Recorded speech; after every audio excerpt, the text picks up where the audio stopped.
Yun, magandang umaga sa lahat. Andito po tayo ngayon sa San Bartolome, San Pablo, Laguna. Ang gawa nga po namin dito ay part na naman ng pagpipintura. Nakatuto kami dito sa pagsisimkot. Ayan po yung pogi kong partner na si Joel Alvarez. Yun, ganda ng tawa, parang yung minamasilya niya, ang ganda. So bali po yung gawa namin na yan, isang dugtungan lang kasi ayaw ng engineer na masyadong maraming dugtong, kaya isahan lang yung dugtong na yan at dapat pantay na pantay. Yan, Wabo pa yung nagpapahid. yung gamit nga po namin dito na simcoat, hindi ko na isasabi sa inyo kung anong brand.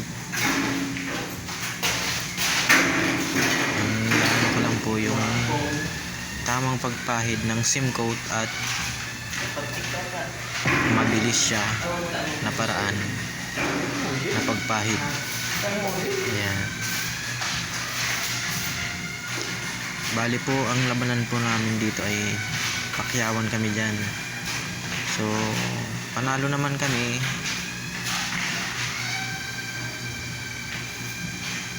Ayan ang ganda ng pahid. Medyo maikli na lang yung bandang taas kasi halos pantay tao yung pahid namin sa baba. Ayan ang ganda na. Ayun. Ayan yung labas. Bali hindi na masyadong maganda yung masilya namin sa labas kasi isasandas naman yan. Ayan. Yan ang pahid na mabilis siya at maganda.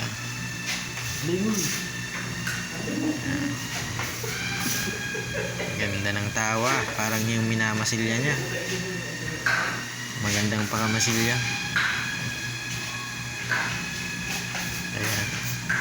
Ayan, syempre dapat magpakitang gilas din tayo. So magsasampol din ako dyan sa bandang loob lang ng CR.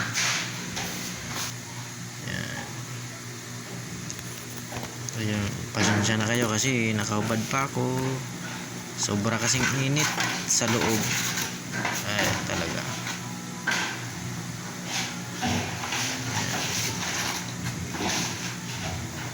Ayan, simula na tayo. Up to. Ang ganda ng pagkapahid. Ang haba. Ayan. Tuwang-tuwa na yung engineer niyan. Yan ang gusto niya, mga pahid.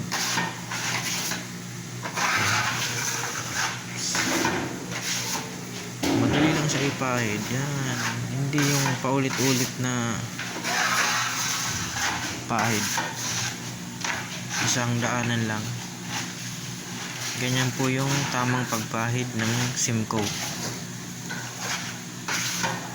At mabilis na paraan.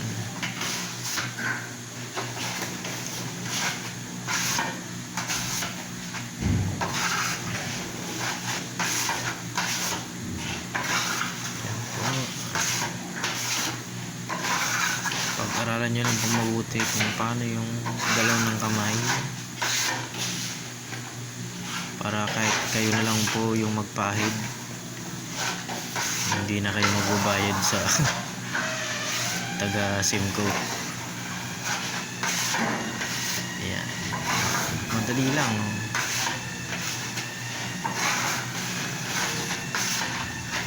Hindi pa ulit-ulit na pahid, isahan lang. Ayan, pantay na, wala nang bukol-bukol. Tiyan na lang yung bukol ko dyan. Ayan. Saka nga po kung mas maganda niyan may panghalo kayong barena kasi pinong-pino yung simcoat. Ayan o, ganda na o. Papatungan ko lang ng medyo isa pang patong na manipis.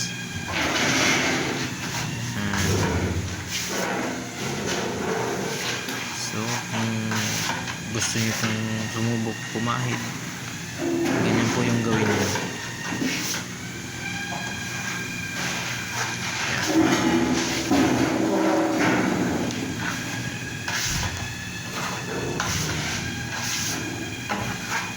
Ang subdivision nga po na ginagawa namin ngayon ay Villa Vita.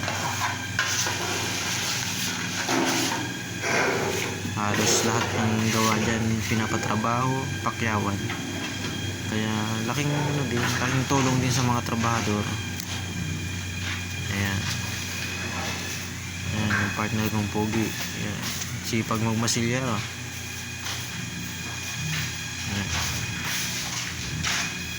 Pupunta tayo dito ngayon sa mga natapos na namin na unit. Ayan yan, tingnan nyo naman, maganda siya, maganda yung pakapahid, walang kamot-kamot. So salamat po sa panonood nyo, and salamat din sa Villa Vita at